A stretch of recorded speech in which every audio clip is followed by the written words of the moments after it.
É com muita alegria que recebemos o convite para participar deste primeiro Congresso Brasileiro Espiritismo, Ciência e Ambiente.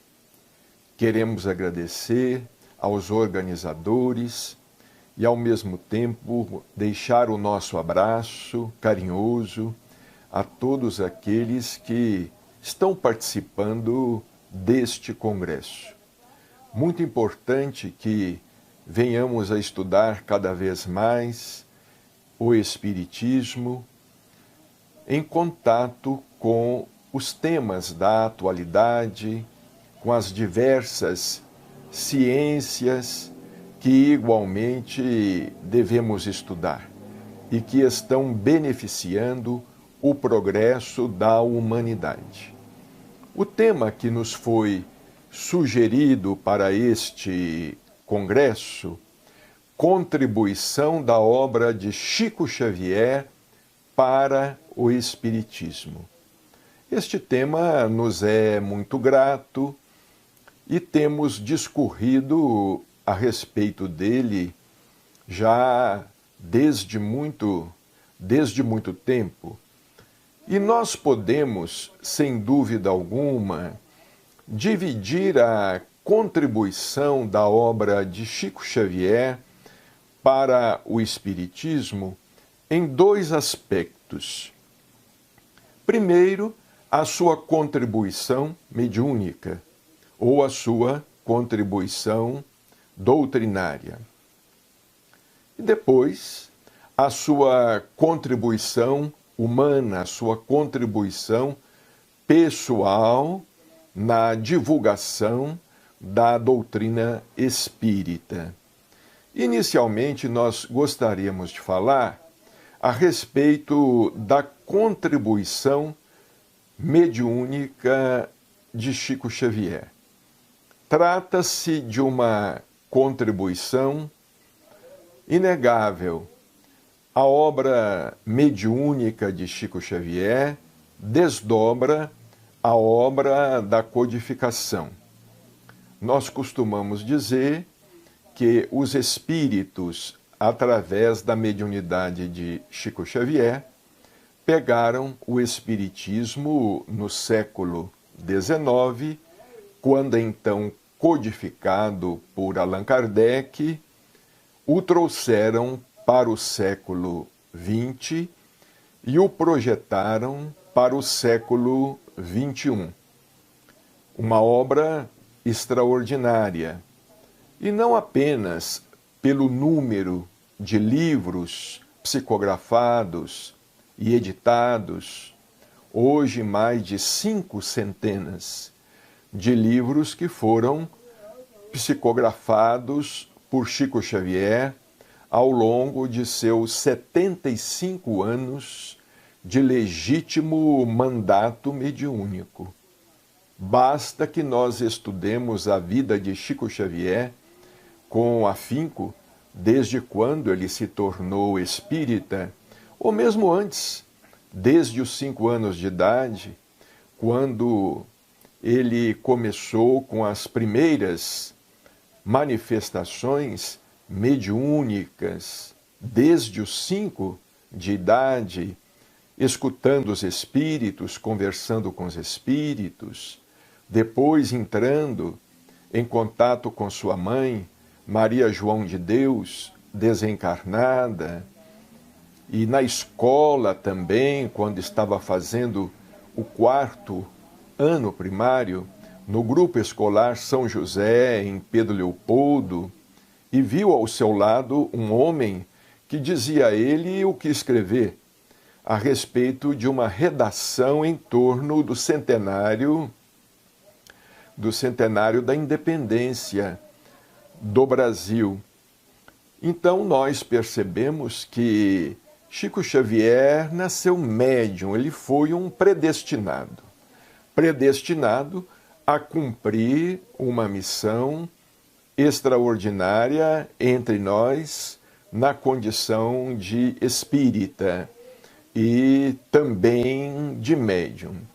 Aos 17 anos, ele se torna espírita, médium, e começa a trabalhar, e trabalhou de maneira ininterrupta até os seus 92 anos e alguns meses de idade, quando desencarnou, no dia 30 de junho de 2002. Foram 75 anos de atividade mediúnica. E a sua obra mediúnica não foi concebida aleatoriamente, como, vamos dizer, a maioria dos livros mediúnicos, das obras mediúnicas concebidas por outros médiuns e também por autores encarnados. Basta nós estudarmos a sequência de psicografia, de edição, de publicação, de concepção. Aquela sequência de concepção das obras mediúnicas da larva de Chico Xavier, para nós observarmos que houve um cuidadoso planejamento do mundo espiritual a respeito. E esse planejamento começou com um livro, Parnaso de Além Túmulo, editado pela FEB em 1932, um livro que realmente chamou a atenção, teve uma repercussão extraordinária, inclusive nos meios literários.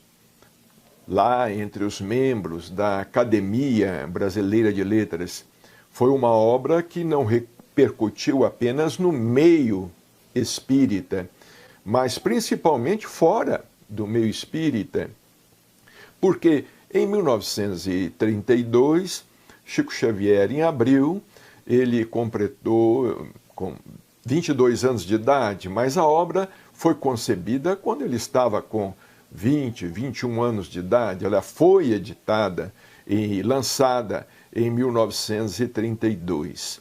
Esta obra, Parnaso de Além Túmulo, de autoria de poetas brasileiros e portugueses, causou realmente, vamos dizer, entre aspas, causou uma sensação nos meios literários.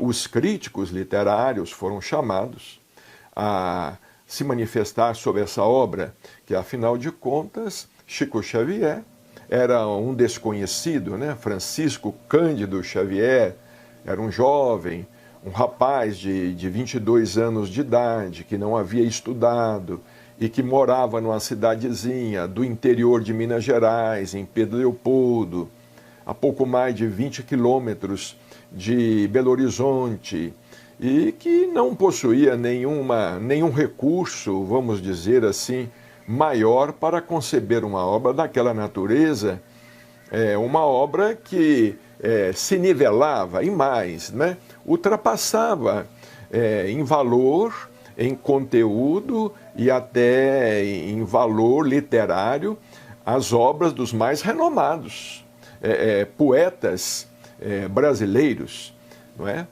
E pelo menos foi o que disse isto os grandes críticos da obra, como Agripino, Grieco, como o próprio Humberto de Campos, que também era membro da Academia Brasileira de Letras.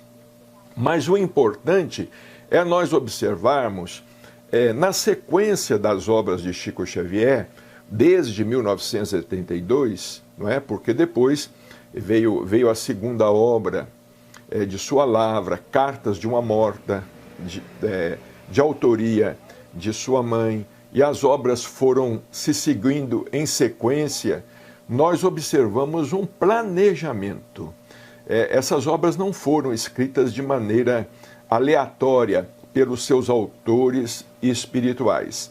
Os seus autores espirituais, os mais diversos, e nós podemos dizer os mais importantes, Emmanuel, André Luiz e o próprio Humberto de Campos depois, nós podemos dizer que os seus autores, eles estavam obedecendo, eles estavam seguindo uma programação evidentemente não feita por eles. Essa programação foi feita, esse planejamento, ele foi elaborado pelo mundo espiritual superior. Então, essa contribuição mediúnica de Chico Xavier, ela é muito significativa e nós precisamos, de maneira geral, dar maior valor doutrinário a essa contribuição mediúnica. Porque conforme nós tivemos oportunidade de dizer, de falar, esta obra mediúnica de Chico Xavier, ela deu um novo impulso, ela foi o desdobramento da codificação. Porque, de fato, Allan Kardec teve relativamente pouco tempo para trabalhar na codificação, não é? Lançando os fundamentos, os princípios básicos da doutrina.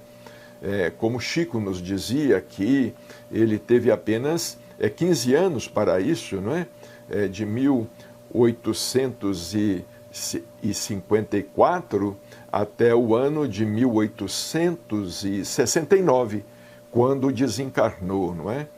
Em 1854 é que Kardec começa a estudar o fenômeno das mesas girantes, e já em 1857 ele lança o Livro dos Espíritos, à época contendo apenas 501 perguntas e 501 respostas. Era a doutrina se esboçando. Era a promessa do Consolador, feita por Jesus, se efetivando, não é? O Espiritismo começando em sua tarefa precípua de restaurar o Evangelho em sua primitiva pureza. Isto começou com Kardec, claro, o codificador, em 1857, com o Livro dos Espíritos, com 501 perguntas, não ainda em sua edição definitiva, que sairia depois, um pouco mais tarde, com 1018 ou 1019 perguntas e respostas, fora os comentários de próprio Allan Kardec, e depois o Livro dos Médiuns, e na sequência o Evangelho segundo o Espiritismo, em 1864, e posteriormente o Céu e Inferno, e em 1868, quando Kardec já estava com a saúde bastante comprometida, em 1868 sai a Gênese, não é? O quinto livro do Pentateuco, chamado Pentateuco Kardeciano. Claro que o trabalho de Allan Kardec era muito maior, com a Revista Espírita, que era editada mensalmente, com a correspondência volumosa que ele cuidava, e de suas viagens de propaganda da doutrina, e a sua saúde combalida, sendo consumida aos poucos. Nós percebemos ali, através da Revista Espírita, que embora tenha desencarnado em março de 1869, já desde 1867 Allan Kardec estava com a saúde bastante comprometida, com problema de aneurisma, que fazia com que ele se cansasse com facilidade. Mas não havia mais tempo, ele teve apenas esses 15 anos, não é? Que é um tempo relativamente curto para um trabalho de tamanho fôlego, não é? Um tempo relativamente curto para fazer o que ele fez. E como nos dizia Chico Xavier, para fazer o que Kardec fez em apenas 15 anos, ele deve ter trabalhado muito.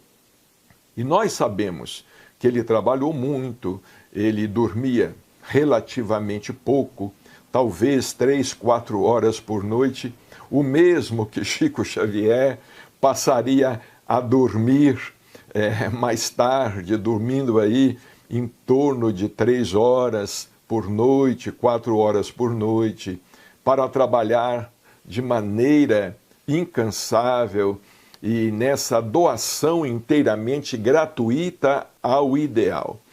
O importante também é nós destacarmos aqui a entrega de Chico Xavier ao ideal. É uma entrega diferente. É uma entrega diferente da nossa. Nós tivemos oportunidade de conhecer Chico Xavier bem de perto. Eu e Márcia, minha esposa, frequentamos o grupo Espírita da Prece. Antes frequentávamos a Comunhão Espírita Cristã, depois passamos a frequentar o grupo Espírita da Prece, como também frequentávamos a casa de Chico, a convite dele, semanalmente, durante muito tempo. Nós frequentamos a casa de Chico e tínhamos oportunidade de entreter conversas, diálogos com ele, manter diálogos com ele. E nós observávamos a preocupação de Chico com a doutrina. A preocupação de Chico com a doutrina, com os rumos que a doutrina estava tomando, a preocupação com a mensagem espírita, com a divulgação espírita, a preocupação, enfim, com a doutrina, numa entrega absoluta. Ele não era apenas e tão somente um médium. Ele se preocupava como quem estivesse, como um pai, uma mãe se preocupando com um filho, vendo o filho crescer para a vida, vendo o filho crescer para o mundo. Ele tinha esta preocupação. Ele procurava se inteirar de todas as notícias doutrinárias, ele praticamente lia todas as revistas, todos os jornais, ele conversava com confrades e com freiras que o visitavam constantemente de todos os estados do Brasil e também do mundo, não é? E também do mundo. Ele recebia visita de espíritas de outros países, alguns brasileiros, espíritas de Portugal, espíritas da Colômbia, espíritas dos Estados Unidos, até mesmo da França. Então, essa entrega de Chico Xavier à doutrina é uma entrega diferente, muito diferente da nossa, que nós às vezes cedemos à doutrina o tempo que nos sobra, nós cedemos à doutrina uma pequena parcela semanal ou quinzenal, às vezes, do nosso tempo. Não temos aquela preocupação que deveríamos ter com a causa, não é? Nós, às vezes, pensamos mais no que a doutrina pode fazer em nosso favor do que nós possamos fazer em favor da doutrina. O pensamento de Chico Xavier era diferente. Ele não pensava no que a doutrina poderia fazer em benefício dele. Ele pensava no que ele, trabalhando ininterruptamente, ele poderia fazer em favor da causa. Chico Xavier era a encarnação da causa espírita. Ele era a encarnação do ideal espírita. Assim como Jesus Cristo encarnou o Verbo divino, Chico encarnava a doutrina, o próprio espírito da doutrina. E observando, estudando a sequência das obras produzidas por ele, não é? A sequência das obras que vieram por sua lavra mediúnica, nós fazemos essa constatação inegável, constatação para a qual, infelizmente, poucos atentam, aquele planejamento. Chico, certa vez, ele falou conosco, com alguns amigos que estávamos ali no grupo Espírita da Prece. Ele disse assim: olha, a nossa tarefa mediúnica, ela pode ser dividida em 4 fases, dizia ele. Primeiro vieram os poetas do Parnaso de Além-Túmulo, reunindo o povo na praça, os poetas falando de suas trovas, de suas composições poéticas, de seus sonetos, recitando em voz alta, como antigamente era costume nas praças centrais das cidades, não é? O coreto, vinha a banda, tinha os jogos florais, os chamados jograis, vinha um, recitava uma trova, outro recitava uma poesia. Então diz ele que na primeira fase vieram os poetas para atrair a atenção do povo, para juntar o povo. O Parnaso de Além Túmulo fez isso, ele despertou, né? É como dizia ele, como se eles estivessem batendo um sininho, chamando o povo, não é? E depois, numa segunda fase, vieram os literatos, né? Vieram os literatos, por exemplo, Falando a Terra, Vozes do Grande Além, e entre eles o grande Humberto de Campos, que havia desencarnado, né?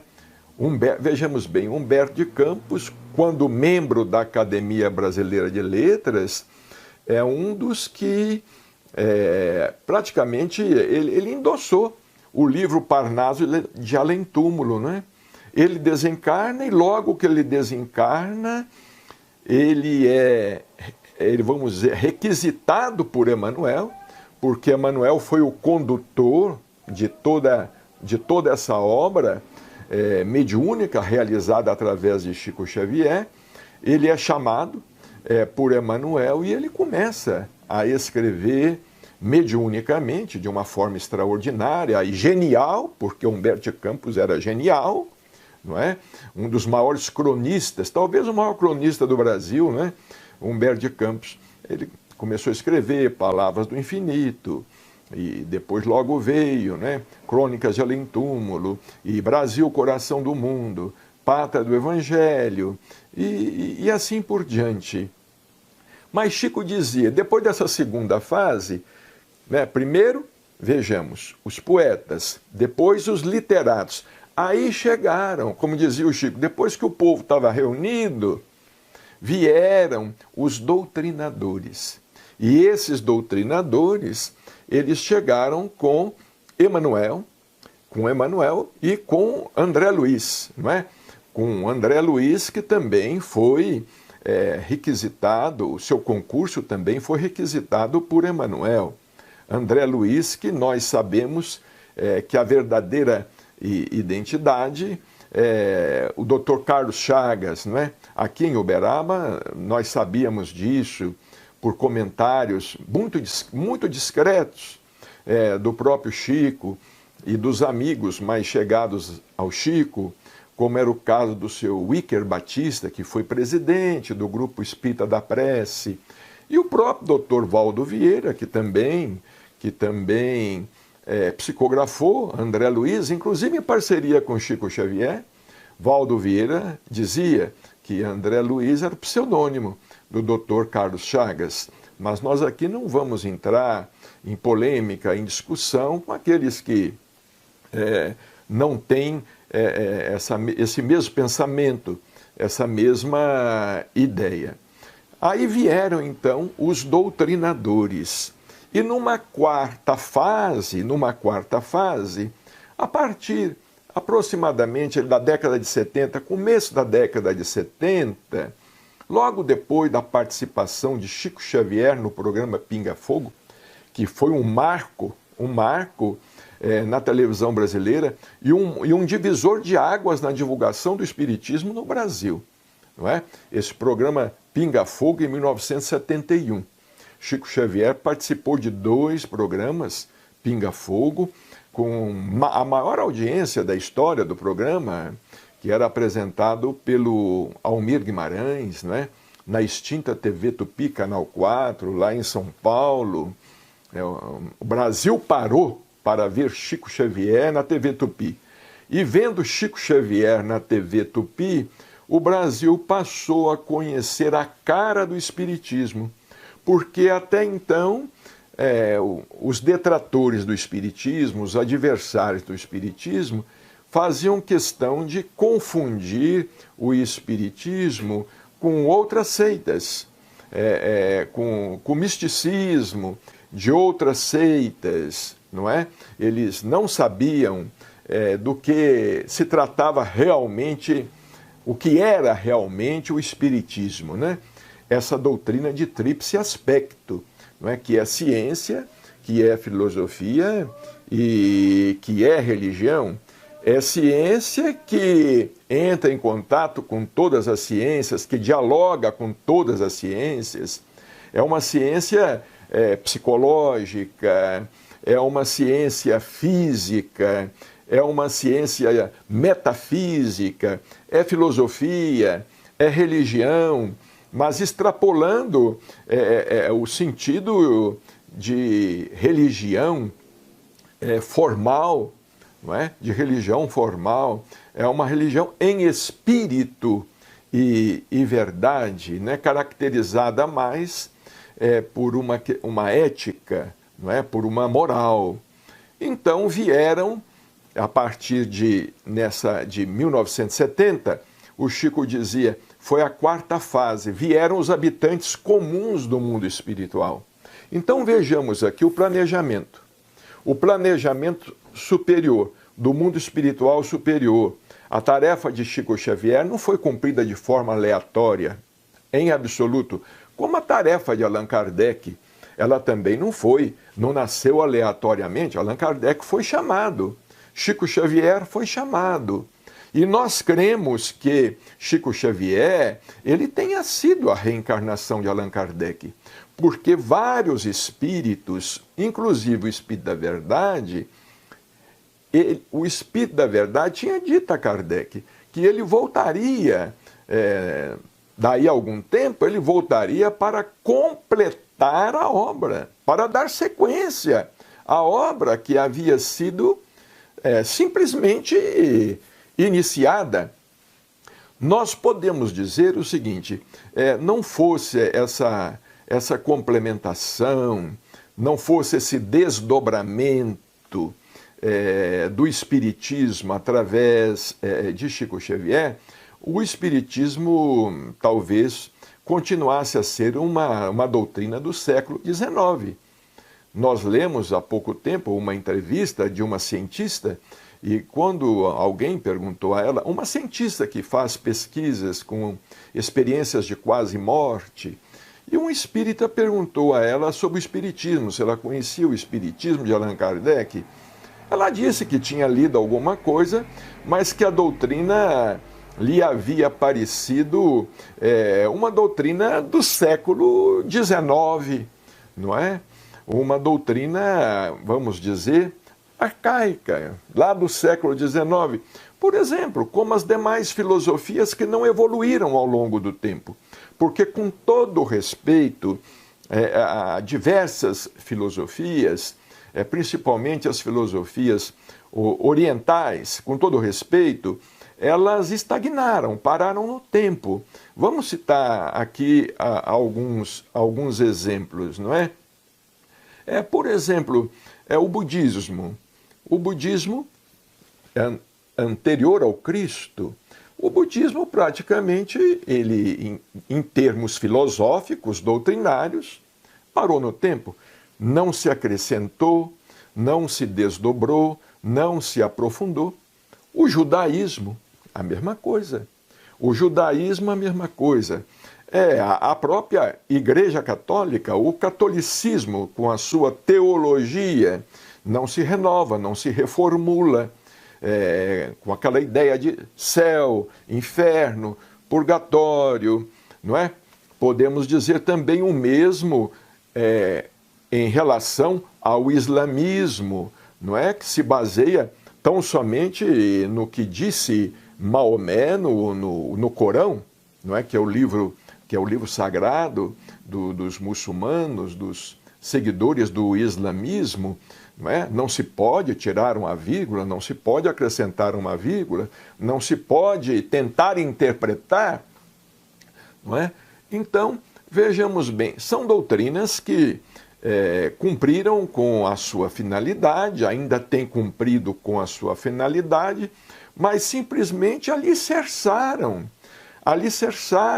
outras revelações, outras lições que mais Se me amais, guardai os meus mandamentos, e eu rogarei ao Pai, e ele vos enviará outro Consolador, para que fique eternamente convosco. Interessante, esse eternamente convosco mostra o dinamismo do Espiritismo, não é? A doutrina espírita é uma doutrina dinâmica, é uma doutrina que evolui, conforme nós temos tido a oportunidade de dizer. Em Espiritismo não se tem a última palavra, ninguém dará a última palavra. Allan Kardec não teve a pretensão da última palavra, e Chico Xavier também não teve essa pretensão da última palavra, não é? Aliás, em termos de conhecimento da verdade espiritual, em termos de conhecimento da vida, nós estamos no jardim da infância, não é?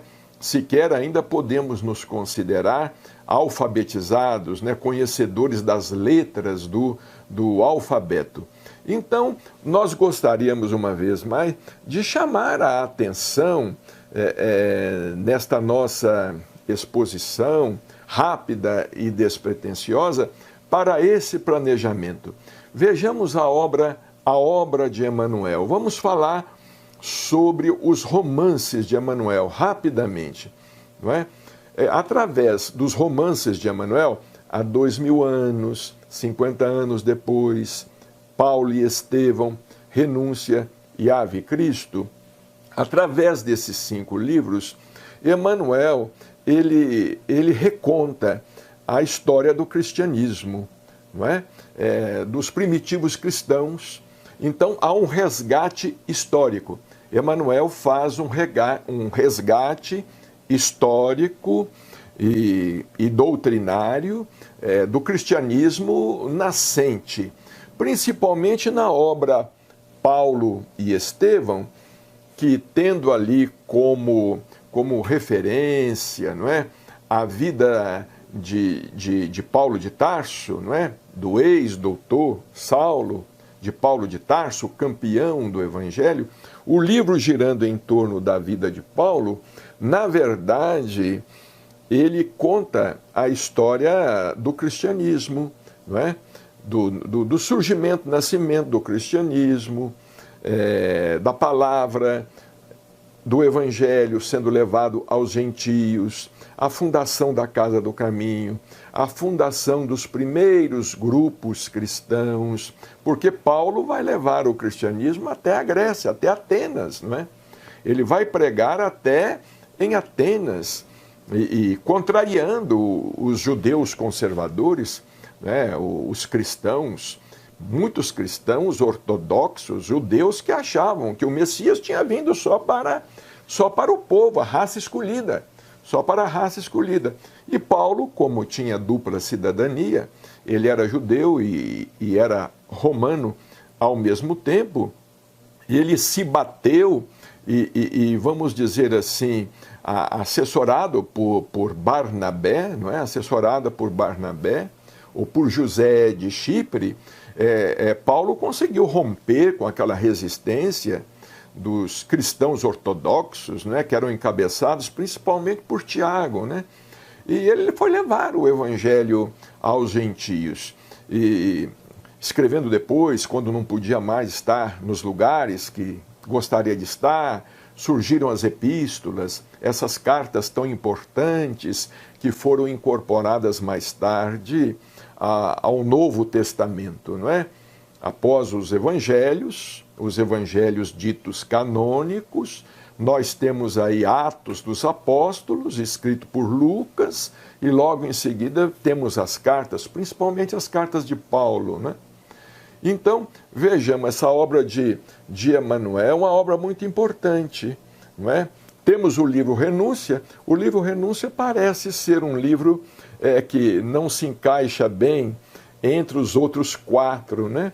Porque depois de escrever Paulo e Estevão, Emmanuel escreve Renúncia, ele dá um salto no tempo e ele vai lá para o século XIV, não é?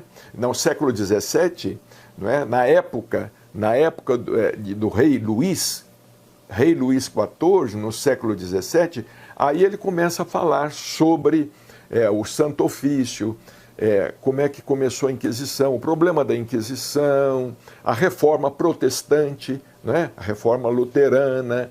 Ele fala a respeito disso tudo e nos dando uma visão espiritual desses acontecimentos. Uma obra, muita gente fala assim, o romance é de Alcione, é uma beleza, é a história de Alcione. Não é a história de Alcione, não é? Emmanuel ali falando a respeito de Alcione, que alguns dizem Alcione, mas é Alcione, não é? Falando a respeito de Alcione, ele fala como é que aconteceram esses movimentos tão importantes para a humanidade, ou seja, como eles se desdobraram, né?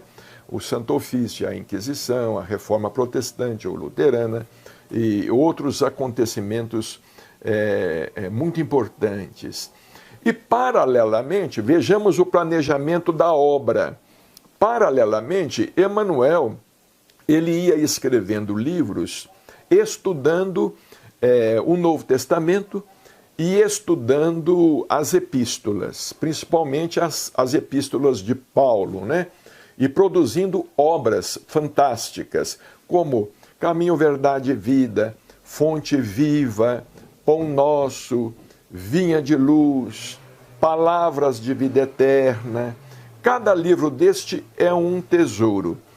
Em cada livro deste, Emmanuel comenta 360 versículos, não é? 360 versículos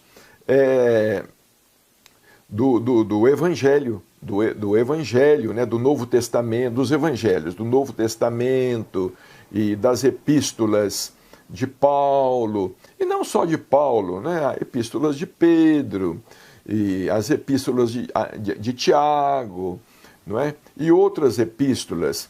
Então vejamos, houve o quê? Houve um planejamento. Emmanuel realizando um resgate histórico e doutrinário ao mesmo tempo, né? Um resgate histórico e doutrinário do cristianismo, interpretando estas lições, estes versículos, à luz da fé raciocinada. E paralelamente, surge André Luiz, não é?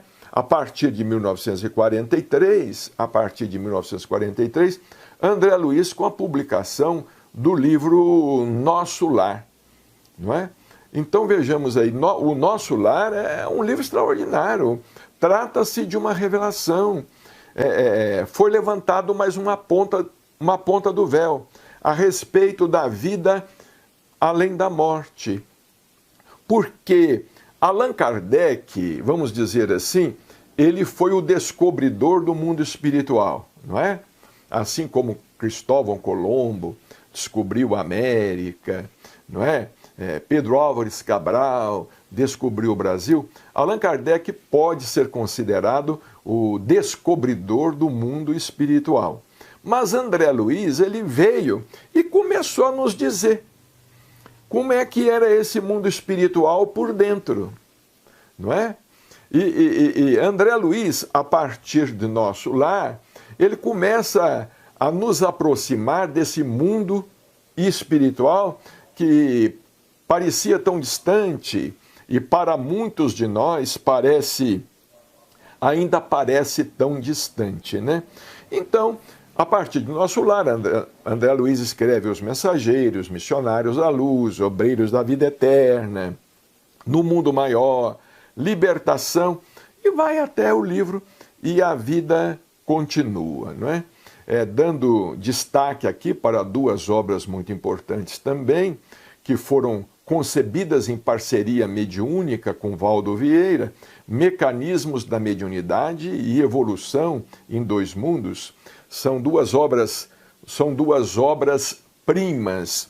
Mas então, vejamos como é interessante esse planejamento, como foi interessante esse planejamento e essa contribuição da obra mediúnica de Chico Xavier para o Espiritismo, não é?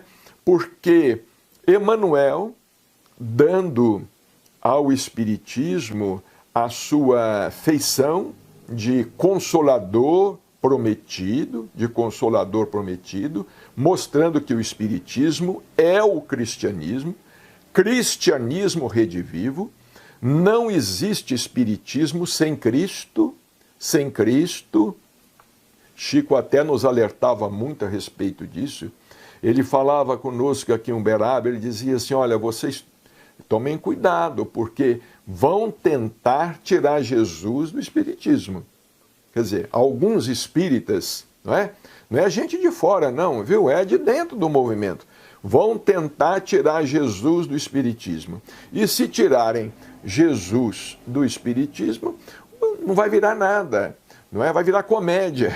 O Espiritismo ele vai ser uma doutrina filosófica como tantas outras, que fala a respeito fala da imortalidade, fala da reencarnação, fala da lei de causa e efeito, que é a lei do karma, etc, etc, etc.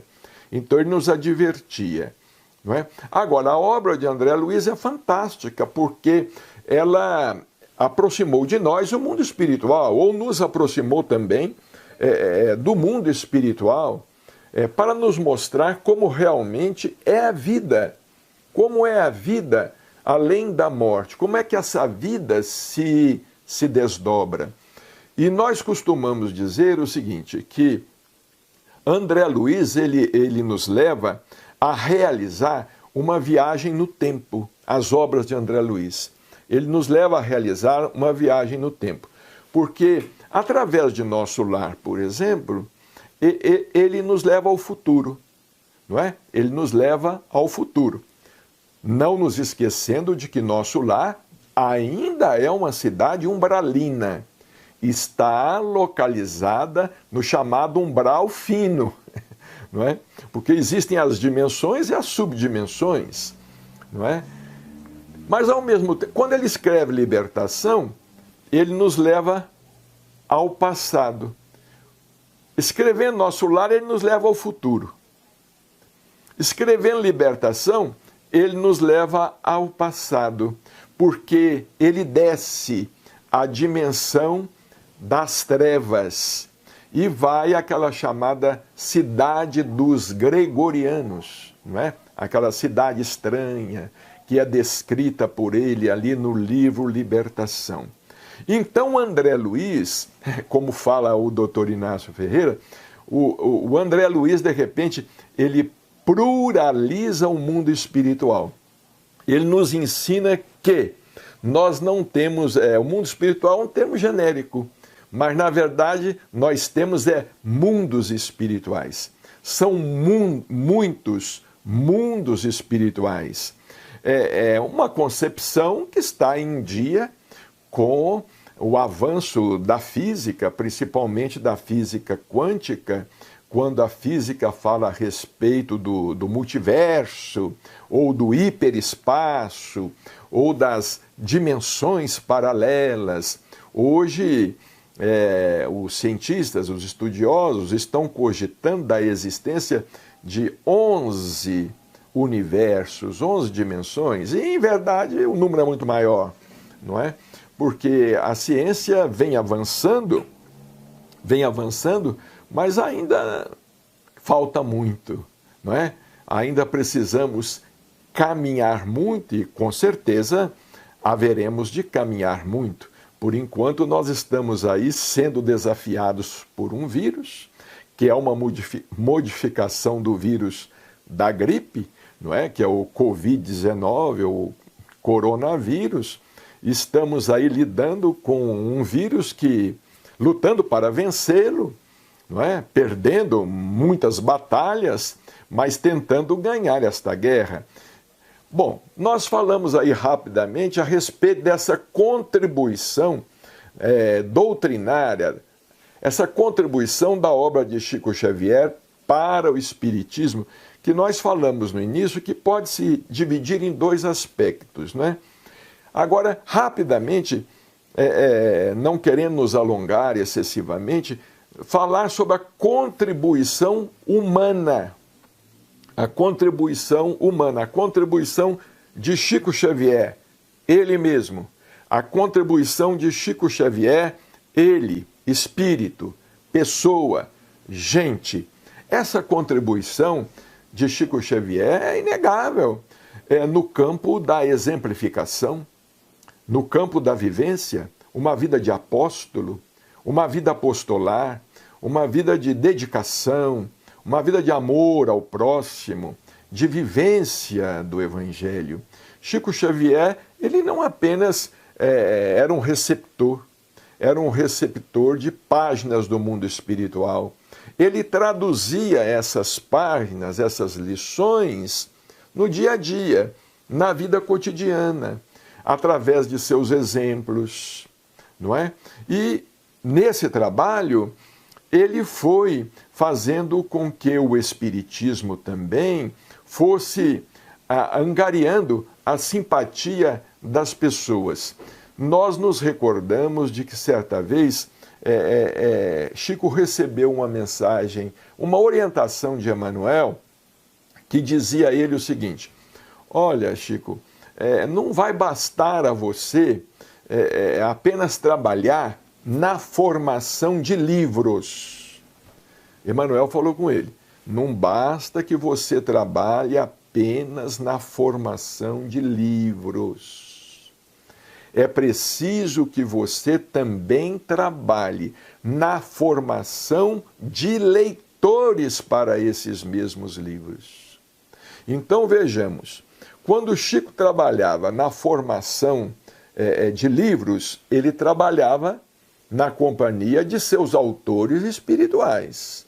Mas quando ele trabalhava na formação de leitores para esses livros, ele trabalhava através de seu próprio esforço, de sua renúncia, de seu devotamento, de sua abnegação, de seu amor ao próximo. E nós podemos dizer que Chico Xavier, ele mudou o espiritismo no Brasil, não é? Nós podemos dizer que temos no Brasil um espiritismo antes e um outro depois de Chico Xavier. Agora, nós lamentamos profundamente que a obra de Chico Xavier, a sua obra e a sua vida, não venham sendo estudadas nas nossas casas espíritas, não é? Nós lamentamos que essas obras e a própria vida de Chico Xavier não venham merecendo a devida atenção nas casas espíritas ou mesmo através dos órgãos de unificação que deveriam incentivar mais os estudos das obras de Chico Xavier, não é? Para que o Espiritismo pudesse ser conhecido numa dimensão mais ampla. Então, está nos faltando isto, não é? Ler, estudar. Nós, às vezes, vamos a uma casa espírita fazer uma palestra e ali nós temos oportunidade de perguntar, não é? Certa vez, nós estivemos em Portugal, visitando Portugal e fomos falar no centro espírita. Em Portugal, lá em Aveiro, fomos falar num centro espírita. É um pessoal muito fraterno, muito acolhedor, um pessoal extraordinário, muito acolhedores, fraternos. Depois da palestra, eles nos levaram para comer alguma coisa. E ali nós tivemos oportunidade de conversar de maneira mais informal com os dirigentes do centro, não é? Aí nós falamos sobre Nosso Lar. Poucos conheciam sobre o conteúdo de Nosso Lar, ainda não tinham sequer lido Nosso Lar. Aí então falou assim: olha, quem sabe eles já leram Brasil, Coração do Mundo, Pátria do Evangelho, porque o livro Brasil, Coração do Mundo, Pátria do Evangelho fala sobre o descobrimento do Brasil, não é? Fala dos portugueses, do ideal dos portugueses que vieram, descobriram o Brasil, essa coisa toda. Aí nós falamos com eles, eles também não conheciam o livro Brasil, Coração do Mundo, Pátria do Evangelho. Então nós ficamos a pensar, né, no quanto que é preciso ser feito ainda. E ficamos a pensar também naqueles irmãos de ideal, irmãs de ideal, que há décadas vem visitando Portugal e que não oferece àquele pessoal, aos nossos irmãos portugueses, o conhecimento da doutrina, como deve ser conhecido, como deve ser ofertado, não é? Então, é isto que nós gostaríamos de dizer, é isto que nós gostaríamos de ter dito, rapidamente, não é? Rapidamente, sintetizando, a respeito da contribuição da obra de Chico Xavier para o Espiritismo. A verdade é que, sem Chico Xavier, o Espiritismo provavelmente continuaria sendo uma doutrina do século XIX, com aquilo que os espíritos tiveram oportunidade de revelar a Allan Kardec, que para a época foi muito, mas para que os dias de hoje é muito pouco. Que Jesus nos ampare e nos abençoe sempre.